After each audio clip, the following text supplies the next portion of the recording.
July 15, 2023, West Long Branch, New Jersey. West Long Branch Police Department. Emma, a pregnant woman, is driving to a routine doctor's appointment on a calm afternoon. Her car, an old model, has a broken brake light, something she hasn't bothered fixing. She glances at her phone to reply to a text while driving, thinking little of the minor distraction. As she drives through quiet suburban streets, she's unaware that these small actions, distracted driving and the broken light, are about to catch the attention of a nearby police officer. What seems like an ordinary day will soon lead to an unexpected encounter that will shift her course. As Emma continues driving, the quiet hum of the car is suddenly interrupted by the flashing lights of a police vehicle in her rearview mirror. Her heart skips a beat as she instinctively slows down and pulls over to the side of the road. A sense of dread begins to settle in her chest, though she can't quite understand why. It's just a routine traffic stop, she thinks, but the flashing lights seem to cast a weighty shadow over the otherwise peaceful afternoon. She wonders if she's done something wrong, perhaps the broken brake light, but that hardly seems like something to warrant attention. Her hands tremble slightly on the steering wheel as the officer approaches. Confusion mixes with a growing unease, her mind racing through various scenarios. Was she speeding? Did she fail to signal? Her nervousness is palpable, her breath quickening in a way that feels out of proportion to the situation. The officer taps on her window, and Emma lowers it, trying to steady her nerves. Her voice comes out shaky as she answers the officer's questions. Her discomfort only seems to escalate as the officer observes her unease, his gaze sharp and assessing. Her nervousness raises suspicions, and Emma's attempt to keep calm only seems to draw more attention to her. As she responds, she becomes more aware of how her actions, though seemingly innocent, are now under scrutiny. This moment of tension will soon unravel in ways she never expected. The officer's voice is firm as he steps closer to Emma's car, his eyes never leaving her face. "Ma'am," he begins, "I stopped you because you were texting while driving, and your brake light is out. That's a violation. I'm going to need you to step out of the vehicle to perform a few sobriety tests." The words feel heavy in the air, and Emma's heart pounds in her chest. She hadn't expected this. It was just a small moment of distraction, and now she's being treated as though she's done something far worse. Her breath catches in her throat as she processes the officer's words. She opens her mouth to protest, but the words stumble out clumsily. "I'm pregnant," she begins, her voice shaky. "And I hurt my foot recently. I'm not in the condition to perform any tests. Please, I'm just trying to get to my appointment." Her hands clutch the steering wheel, her knuckles white, but her plea hangs in the air, unanswered. The officer doesn't flinch, his expression unreadable. "I understand, but I still need you to comply with the procedure. Please step out of the vehicle." His tone is unyielding, his posture stiff and authoritative. The calmness in his voice only amplifies Emma's anxiety, and she hesitates for a moment, weighing her options. She doesn't want to make matters worse, so despite her protests, she slowly opens the car door, her movements stiff with tension. Though Emma is trying to maintain composure, the officer's insistence on proceeding with the tests despite her protests only deepens her sense of unease. His behavior feels less like a simple request and more like an escalation of the situation. As she steps out of the car, she can feel the weight of every eye on her, and her nerves tighten. The officer's approach has shifted from one of a simple traffic stop to something far more serious, and Emma's sense of dread begins to mount. The tension between them is palpable, and the encounter is on the verge of spiraling into something she hadn't imagined. Emma's heart races as she stumbles through the sobriety tests. Her foot injury makes each step more difficult, and her growing anxiety only worsens her performance. The officer watches her closely, his expression unreadable. When she finally finishes, he steps back and delivers the news coldly. "Ma'am, I'm placing you under arrest for driving while intoxicated. You failed the tests." The words hit her like a punch to the stomach. Her mind spins, struggling to comprehend what's happening. "No, no, that can't be right," Emma protests, her voice trembling. "I'm pregnant, and I've been under stress. I didn't even drink. I told you, I have a foot injury. Please, you're making a mistake." Her hands are shaking, and her breath is quick and shallow, but the officer remains unmoved. As the officer reaches for his handcuffs, Emma's anxiety turns into defiance. "I'm not taking any breathalyzer," she declares firmly, her voice sharp with determination. The refusal lingers in the air like a challenge, intensifying the tension between them. The officer's eyes narrow, and for a moment, the silence between them is thick with hostility. Emma feels the weight of the moment. This isn't just about a traffic stop anymore. It's about control, and she can feel her own slipping away. The officer's stance becomes even more rigid, his jaw tight with frustration. But Emma, feeling the injustice of the situation, is no longer holding back. The weight of her emotions bursts forth as she accuses the officer of racial profiling, her words sharp and fueled by a deep sense of injustice. "You're stopping me because of who I am, not because of what I did," she spits out, her voice laced with anger. The accusation hangs heavy in the air, and the officer's face hardens. The rift between them deepens, and the confrontation escalates to a boiling point, each moment threatening to push things beyond the point of no return. Emma feels the ground beneath her slip away, and the reality of what's happening to her becomes even more surreal. The sterile, dimly lit interior of the police station feels colder than Emma could have ever imagined. She sits on a hard bench, her wrists still sore from the cuffs, staring at the gray walls as the gravity of the situation starts to sink in.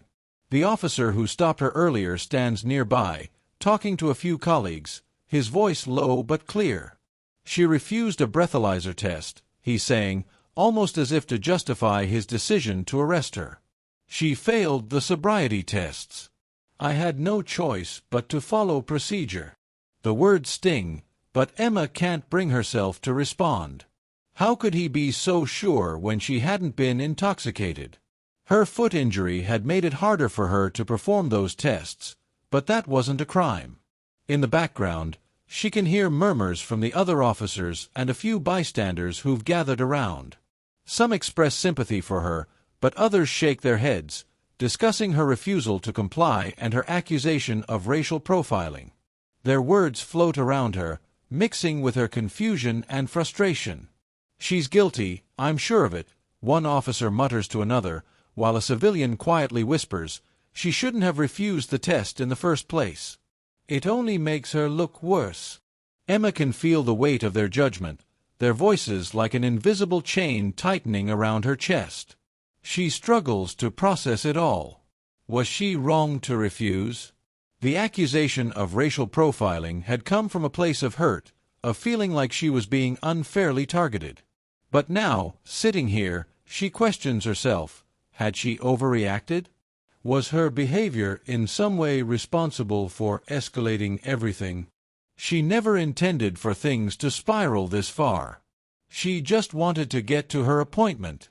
Word about her arrest spreads quickly, and public opinion begins to take shape. Some local news outlets pick up the story, and soon, the internet is buzzing with opinions. Some people rally behind Emma, calling for justice and demanding that the officer's actions be scrutinized. They see her as a victim of an overzealous police force and racial discrimination. Others, however, criticize her refusal to cooperate, questioning why she didn't just take the breathalyzer and avoid making the situation worse. The division grows, and Emma finds herself at the center of a debate that she never asked to be part of. Her struggle, once personal, has now become a public spectacle. In the quiet solitude of her home, Emma sits on the edge of her bed, the weight of the events still pressing on her chest. The harsh light of the police station has faded into the soft glow of evening, but the confusion lingers. She replays the encounter over and over in her mind, her nervousness, her protests, the officer's unwavering stance. Did she really handle the situation poorly? Was she justified in refusing the breathalyzer? She'd been overwhelmed with the feeling that something wasn't right, but now, in the silence of her room, the doubts begin to creep in. Her thoughts swirl, grappling with the public's reaction. Some people had expressed support for her, but others criticized her behavior. She wonders if they truly understand the complexities of her experience, or if they're simply reacting to what they saw in that brief moment. She feels a sense of isolation, as if no one fully grasps the emotional toll of the encounter. The way her pregnancy, her injury, and the fear of being unfairly treated collided in a storm of frustration. Was she too emotional? Too reactive? Or was her refusal a legitimate stand against what she felt was an unjust situation? Seeking clarity, Emma turns to her friends and family for counsel. She calls her best friend, Sarah, who listens intently as Emma recounts the events. Sarah's voice is soothing, but Emma can't shake the feeling of vulnerability that comes with seeking validation. She wants to hear that her instincts were right, that she wasn't overreacting. At the same time, she knows she needs a perspective beyond her own. Her mother, always the pragmatic one, offers a different viewpoint.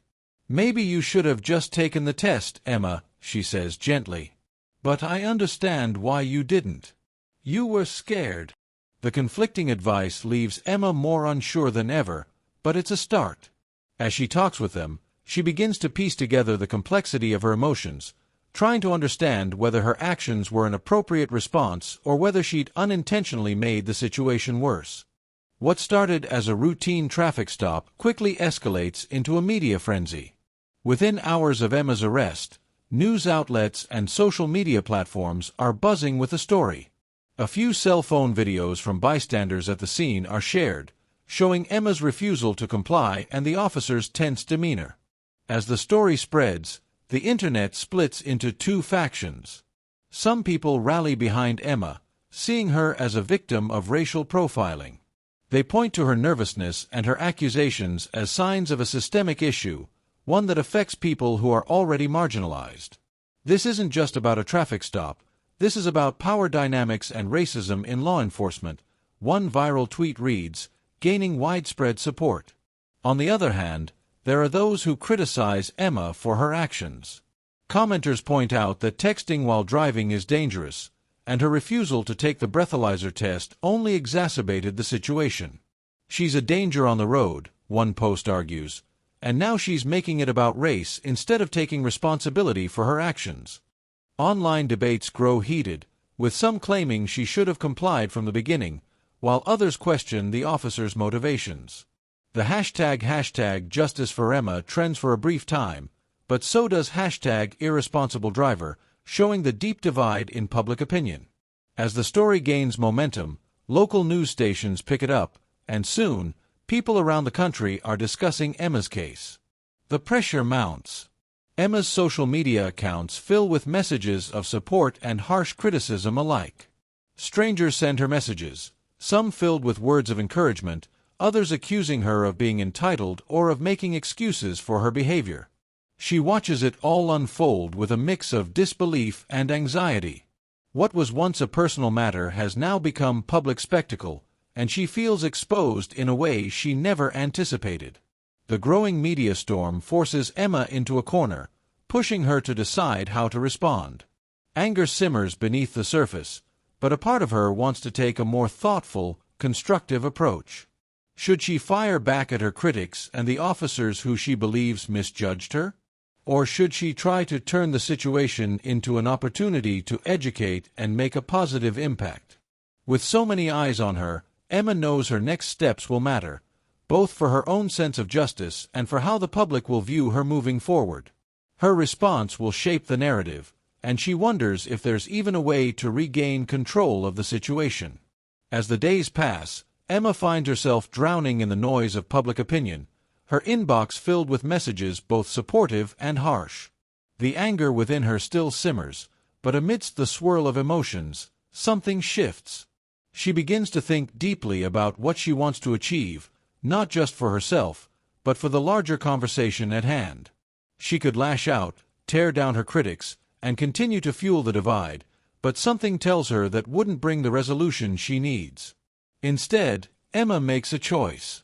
Rather than responding out of anger, she decides to channel her emotions into something meaningful.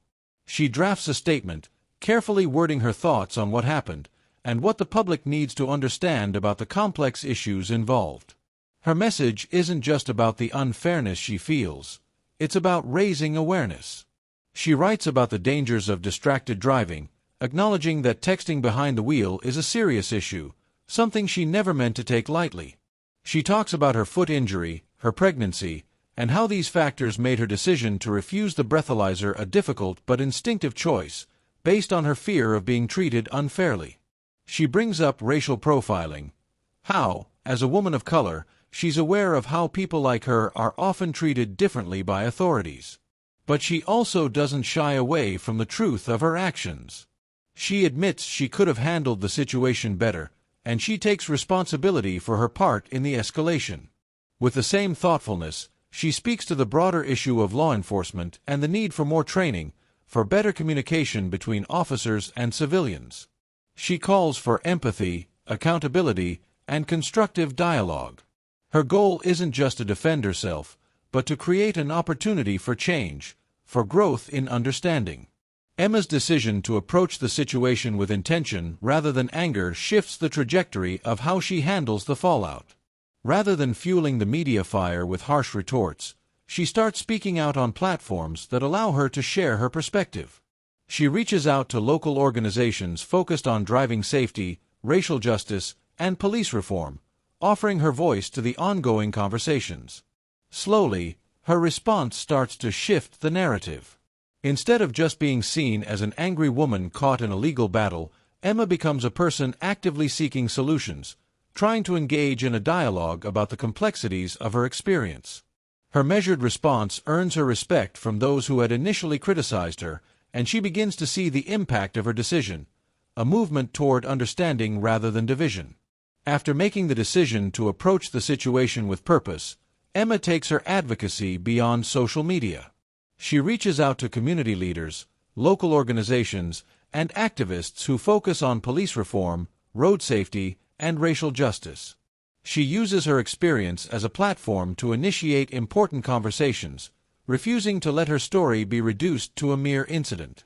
Emma attends community meetings, speaks with local leaders, and becomes involved with organizations that promote safer driving practices, urging them to address distracted driving in a more comprehensive way. Her efforts are met with mixed reactions. Some people are skeptical of her intentions, while others are inspired by her willingness to turn a difficult moment into a catalyst for change. She starts organizing public forums where people can come together to discuss not just the issues of police conduct, but the broader complexities of society that lead to moments of tension between law enforcement and civilians. Emma emphasizes that the conversation isn't just about her case, but about creating an environment where individuals from all walks of life can feel safe and heard, especially in interactions with the police. She also partners with local driving safety initiatives to create awareness campaigns targeting distracted driving. Through her personal story, she shares how texting while driving can have far-reaching consequences, not just for the driver, but for everyone on the road. Her honesty and transparency about her own actions inspire others to reflect on their behavior behind the wheel. As her involvement in these initiatives grows, Emma's actions start to create a space for open dialogue. Rather than being trapped in the negative spiral of public opinion, she begins to foster an environment where people can share their diverse perspectives without fear of judgment. Her ability to stay composed, to seek out constructive solutions, and to use her platform for the greater good slowly shifts the focus of the narrative. What began as a tense and divisive moment has transformed into a meaningful opportunity for growth, both for Emma and for the community around her. Her advocacy leads to local policy discussions around police training, distracted driving laws, and racial profiling awareness. While the road to change is long and often slow, Emma's courage to speak out and act transforms her painful experience into an enduring force for positive change. Through this process, she not only finds a way to heal but also becomes a key figure in sparking social progress in her community. Her once tragic and divisive moment now stands as an example of how adversity can lead to meaningful transformation when approached with intention, understanding, and the will to make a difference. Emma's journey from a routine traffic stop to becoming a voice for change highlights the profound impact of how we respond to adversity. While her initial reaction was filled with anger and frustration, her decision to channel those emotions into constructive action allowed her to turn a negative experience into a force for social change. Through her advocacy for racial justice, police reform, and road safety, she showed that one person, even when faced with overwhelming odds, can spark meaningful dialogue and inspire transformation within a community. The key lesson from Emma's story is that while we cannot always control the circumstances we face, we have the power to choose how we respond. Reacting impulsively may offer momentary relief, but taking a thoughtful and intentional approach can create opportunities for growth, understanding, and change. Whether in moments of personal conflict or societal challenges, the ability to reflect, seek understanding, and act with purpose can lead to positive outcomes not only for ourselves but for the larger community. Emma's journey reminds us that in the face of adversity, we can either be consumed by frustration or rise above it to create a better future.